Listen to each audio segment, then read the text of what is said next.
السلام علیکم ورحمۃ اللہ تعالیٰ وبرکاتہ۔ کرتا ہوں آپ سب خیریت سے ہوں گے۔ آپ نے ویڈیو کے شروع میں دیکھا ہوگا کہ آج جو ہم ایک نئے آغاز کے لیے چل رہے ہیں وہ قرآن مجید کی تجوید ہے۔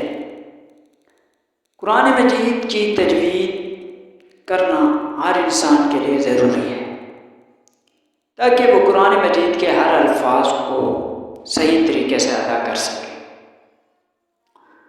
تو چلتے ہیں ہماری ویڈیو کی طرف۔ ہمارا پہلا اسباق تجوید کی ضرورت و اہمیت کے متعلق ہے کہ تجوید کی اہمیت قرآن مجید سے کیا ہے، تجوید کی اہمیت کیا ہے۔ یہاں پر دیکھا جائے کہ ہر وہ چیز دنیا کی جو بھی چیز ہے اس کی کوئی نہ کوئی اہمیت ہے، انسان ہے اس کی کوئی نہ کوئی اہمیت ہے، دنیا کی کوئی بھی کتاب ہے اس کی کوئی نہ کوئی اہمیت ہے۔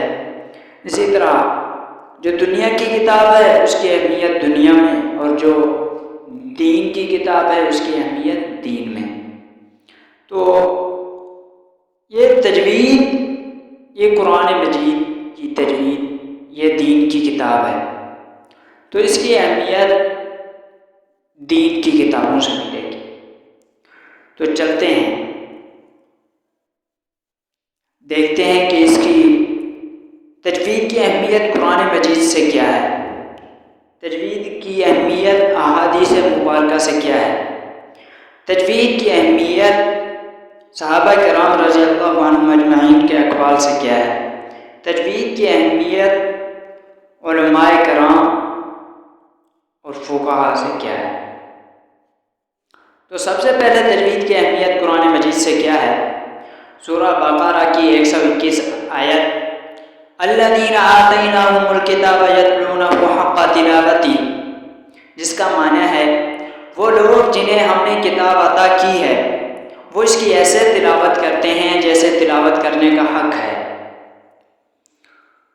امام غزالی رحمۃ اللہ علیہ فرماتے ہیں کہ تلاوت کا حق یہ ہے کہ تلاوت میں زبان، عقل اور دل تینوں شریک ہوں۔ زبان کا حصہ حروف کی تصحیح میں، یعنی زبان کا حصہ حروف کی ادائیگی کو صحیح طرح سے ادا کرے، اور عقل کا حصہ معنی و مطالب پر غور کرے، اور دل کا حصہ اطاعت و نصیحت ہے۔ دل کا حصہ یعنی جہاں پر قرآن مجید کی آیت میں اطاعت کا کہا گیا ہے وہاں پر جو دل ہے وہ اس کی اطاعت کرے۔ تو تجوید کی اہمیت قرآن مجید سے۔ نمبر 2، سورۃ مزمل کی آیت نمبر 4 ورتل القرآن ترتیلا، جس کا معنی ہے قرآن کی تلاوت اطمینان سے صاف صاف کیا کرو۔ حضرت علی رضی اللہ عنہ اس آیت کی تفسیر میں فرماتے ہیں کہ اللہ تعالیٰ نے اس آیت میں ترتیل کا حکم دیا ہے۔ ترتیل کسے کہتے ہیں؟ وہ فرماتے ہیں الترتیل ہوا تجوید الحروف و معرفت الوقوف۔ قرآن کریم کی تلاوت حروف کی تجوید سے، قرآن کریم کی تلاوت حروف کو تجوید سے ادا کرے اور وقف اور ابتدا کے محل اور طریقے کو پہچانے کہ کہاں پر وقف کرنا ہے اور کہاں سے تلاوت شروع کرنی ہے، اسے ترتیل کہا جاتا ہے۔ تجوید کی اہمیت احادیث رسول اللہ صلی اللہ علیہ وسلم سے ان اللہ یحب ان یقرأ القرآن کما انزل، صحیح ابن خزیمہ کی روایت ہے، نبی کریم صلی اللہ علیہ وسلم نے فرمایا بے شک اللہ رب العزت کو یہی بات پسند ہے کہ قرآن مجید کو اسی طرح پڑھا جائے جس طرح قرآن مجید کو نازل کیا گیا تھا۔ جس طرح اللہ رب العزت نے قرآن مجید کو تجوید کے ساتھ اتارا اسی طرح قرآن مجید کو تجوید کے ساتھ پڑھا جائے۔ تجوید کی اہمیت احادیث مبارکہ سے۔ نمبر 2، رب قارئ للقرآن والقرآن یلعنہ، یہاں پر اس جگہ فرمایا جا رہا ہے کہ بہت سے قاری قرآن، بہت سے ایسے تلاوت کرنے والے کہ جب وہ تلاوت کرتے ہیں تو قرآن مجید ان پر لعنت کر رہا ہوتا ہے۔ ملا علی قاری رحمۃ اللہ علیہ کا قول ہے، اس حدیث مبارکہ میں 3 طرح کے لوگ شامل ہیں۔ ایک وہ جو بے عمل ہو، قرآن مجید کی تلاوت بھی کر رہا ہے، قرآن مجید اس کو حکم دے رہا ہے اور یہ اس پر عمل نہیں کر رہا، اس کا عمل قرآن مجید کے خلاف ہے، اس کا عمل قرآن مجید کے امر و نہی کے خلاف ہے۔ دوسرا وہ کافر ہے جو قرآن مجید میں تحریف کرنے والا ہے، اس کا مطلب یہ ہے کہ قرآن مجید کے الفاظ کو بدلنے والا ہے، قرآن مجید کے معنی کو بدلنے والا ہے۔ تیسرا وہ کافر ہے جو قرآن مجید کو غلط پڑھنے والا ہے، یعنی تجوید کے خلاف پڑھنے والا ہے۔ یہ 3 شخص اس حدیث مبارکہ میں داخل ہے۔ ہمارا جو مقصود ہے وہ یہی ہے کہ ہمارا قرآن مجید صحیح ہو جائے اور جو لوگ تجوید کو نہیں پہچانتے وہ تجوید کو پہچانیں۔ اور تجوید کی اہمیت اقوال صحابہ رضی اللہ عنہم اجمعین سے کیا ہے؟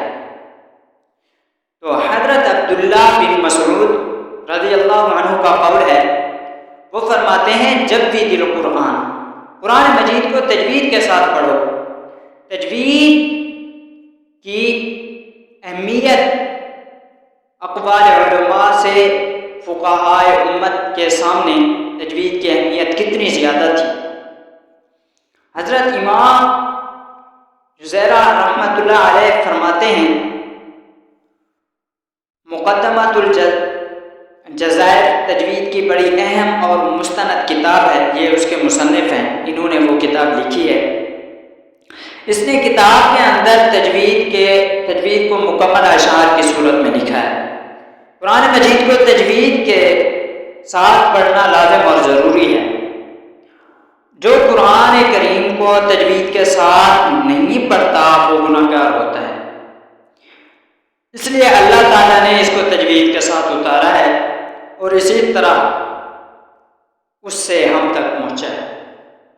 یعنی پیچھے چلے جا کر ہم دیکھ لیں تو اللہ تعالیٰ نے وابستہ حضرت جبرائیل علیہ السلام کو، حضرت جبرائیل علیہ السلام کے قرآن مجید کو آپ صلی اللہ علیہ وسلم تک پہنچایا۔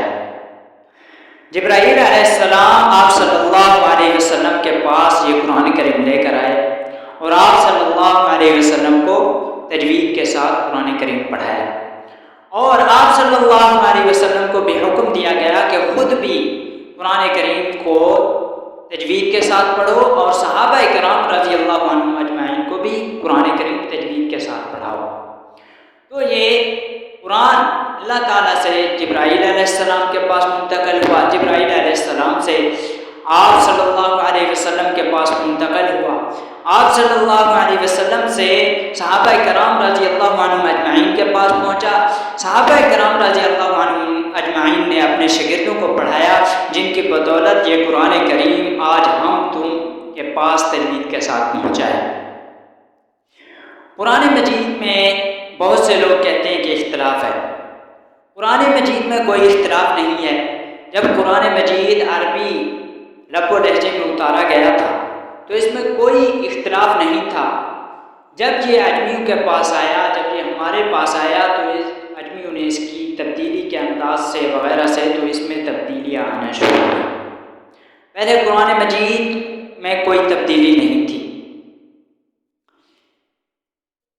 اس لیے میں دعا کروں گا کہ اللہ تعالیٰ مجھے اور آپ کو اپنے حفظ و امان میں رکھے، اور آج کا جو ہمارا سبق تھا تجوید کی اہمیت کے متعلق اس کا اختتام ہوا۔